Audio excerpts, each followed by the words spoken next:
मध्य प्रदेश के विधानसभा के अंदर अपना बजट पारित किया और बजट के आधार पर हमने कई प्रकार की सौगातें कई क्षेत्रों में दी। मुझे खुशी है हमारे किसानों के लिए भी 1 लाख करोड़ से ज्यादा की योजनाएं उस बजट के अंदर रखी। जब 1 लाख की बोली 1 लाख करोड़ की है, जोरदार ताली बजा करके इस बात का एहसास करें। 1 लाख करोड़ की योजनाएं किसान कल्याण वर्ष में किसानों की जिंदगी बेहतर करने के लिए, और आज का समय तो यशस्वी प्रधानमंत्री श्रीमान नरेंद्र मोदी जी का जोरदार किसान कल्याण वर्ष 2026 में किसानों के लिए लगातार कई सारी घोषणाएं भी कर रही है और काम भी कर रहे हैं। यशस्वी प्रधानमंत्री के नेतृत्व में जिस प्रकार से देश में किसानों के लिए काम किए जा रहे हैं, उनकी उसी भाव के आधार पर किसान कल्याण वर्ष हमने घोषित किया है। और जैसा कि सबको ज्ञात है, बीते समय हमने सोयाबीन के ऊपर लगभग 1,500 करोड़ से ऊपर की धनराशि भावांतर के माध्यम से किसानों के खाते में डीबीटी से डाली थी। इसके आधार पर हमारी मन की भाव किसान अपनी फसल को मंडी में बेचने आए, मंडी जीवन तो मंडी में व्यापार व्यवसाय बढ़े, सामान्य प्रकार से काम चले, उसी योजना के सफलता के आधार पर पूरे देश में मध्य प्रदेश सरकार के इस निर्णय को सराहा गया और सफलता के साथ इस योजना पे केस स्टडी करके कई राज्यों ने इस योजना को समझने के लिए हमारे राज्य में भी आए और अधिकारियों के साथ दिल्ली में भी इस योजना के ऊपर प्रेजेंटेशन हुआ है। हर गरीब आदमी को, चाहे शहरी हो या ग्रामीण हो, उसको पक्का मकान देने का काम भी हमारी सरकार के माध्यम से हो रहा है, मोदी जी के आशीर्वाद से।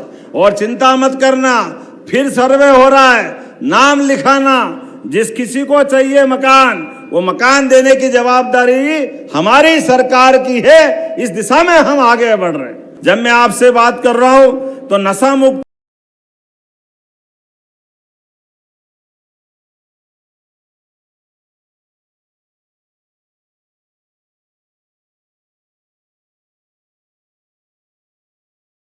मुख्यमंत्री किसान कल्याण योजना का इंतजार कर रहे किसान भाइयों के लिए खुशखबरी, साथ ही ये राशि आपको होली से पहले मिल सकती है। डॉक्टर मोहन यादव ने 10 बड़ी घोषणाएं जिसको लेकर किसान सम्मान निधि को लेकर भी बताया है। ये राशि कब मिलेगी, किस तरह राज्य सरकार भाइयों के खाते में डाइपेंड पहुंचेगी, किसान भाइयों के चक्कर नहीं काटने पड़ेंगे। वीडियो को पूरा देखें और सुने। चैनल को पहली बार आए हैं तो चैनल को सब्सक्राइब अवश्य कर ले, क्योंकि नई नई जानकारी आपको इस वीडियो के अंदर देखने को मिलेगी। तो पूरा वीडियो सुने क्या कहा डॉक्टर मोहन यादव जी ने। धन्यवाद। सामूहिक विवाह को भी बढ़ावा दे करके गरीब आदमी के लिए कठिनाई हो जाती है। जब मजबूत आदमी, सक्षम आदमी 2,000 की रसोई करे, 5,000 की करे, 1 लाख की करे, वो तो कर सकता है, लेकिन लोक लाज में गरीब आदमी की मुसीबत हो जाती है। तो हमने निर्णय किया है कि आपके परिवार में भी सामूहिक विवाह का प्रोत्साहन दीजिए। हर एक भाई बहन से निवेदन करना चाहता हूं, जिनके बच्चे शादी लायक हो रहे हैं, आप याद रखना, अपने पैसे बचा के चलना, अपने बच्चों को पढ़ाओ लिखाओ, डॉक्टर, वकील, इंजीनियर, अच्छा किसान, शिक्षक, जो मर्जी आए कराओ, लेकिन दिखावे से बचना, क्योंकि आपके दिखावे से बाद के लोगों को कर्जा करना पड़ता है, गरीब आदमी को मकान बेचना पड़ता है, शादी ब्याह का एक दिन का दिखावा होता है, पूरा समय जिंदगी खराब हो जाती है। इसलिए सामूहिक विवाह को बढ़ावा देना। मैंने भी मुख्यमंत्री बनने के बाद अपने डॉक्टर बेटे की शादी सामूहिक विवाह में की है। ये हम सबको करना चाहिए। प्रदेश बन गया, लेकिन 56 में मध्य प्रदेश बना। ये माँ ताप्ती कब से प्रवाहित हो रही है। माँ नर्मदा का आशीर्वाद तो हमको भी मिलता है, राजस्थान भी ले रहा, गुजरात के साथ महाराष्ट्र में भी, पूरा क्षेत्र हमारा मालवा निवाड़, बोलिए नर्मदे महारानी की। चारों तरफ से नर्मदा के कारण से पूरा क्षेत्र बदल रहा है। लेकिन ये कांग्रेसी को भी तो मौका मिला था। कोई आपके दरवाजे आए तो पूछना, नर्मदा वैली के बांधों की श्रृंखला 1977 से बनने के लिए तैयार थे, लेकिन इन्होंने बनने नहीं दी। गरीब आदमी परेशान होता रहा, किसान के घर कंगाली आ गई। गरीब आदमी परेशान होता रहा, किसान के घर कंगाली आ गई, लेकिन इनका मन नहीं पसीजा। ये अपनी सरकार पे सरकार बनाते रहिए और किसान गरीब पे गरीब होता गया।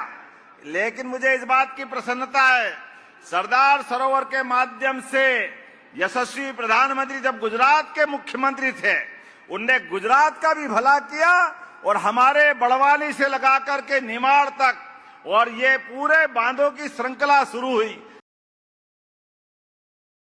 हमने पूरा वर्ष किसानों को समर्पित किया है। हमारी संस्कृति में जो गाय पाले वो गोपाल और कृष्ण भगवान को नमस्कार करे तो घर घर गोपाल कृष्ण।